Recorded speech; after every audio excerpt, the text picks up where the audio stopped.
Drama serial लाडली के आने वाली एपिसोड के अंदर आप लोग देखेंगे कि नाज़ और राहिम के ऊपर गुस्सा हो पड़ती है जब वो कश्यप के साथ राहिम को देखती है और कहती है कि तुम तो अपने जोरू का गुलाम बनकर रह गए हो। तो जब नाज़ो की बात राहिम सुनता है तो वो गुस्से में आ जाता है और कहता है कि नाज़ो तुम मेरी बीवी के बारे में ऐसा बिल्कुल नहीं कह सकती, ये उसका हक है, मैं उसके साथ बैठा हूँ, तुम मुझे रोक बिल्कुल नहीं सकती। और इसी तरह से नाज़ो और राहिम की आपस में लड़ाई हो जाती है और नाज़ो चाहती है कि राहिम भी मेरी उम्र की तरह मेरी बातें मानने लग जाए, लेकिन राहिम और अरसल नाज़ो की किसी भी बात में नहीं आते। दूसरी तरफ उमर जो है वो मरियम का पीछा छोड़ने के लिए तैयार ही नहीं है।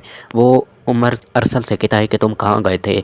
तो अरसल कहता है कि मैं मरियम से मिलने गया था। तो उमर कहता है वो तुम्हारी क्या लगती है, तुम किस हैसियत से मिलने गए थे? जब मैं नहीं उसके सामने मिलने के लिए नहीं जाता तो तुम क्यों गए थे?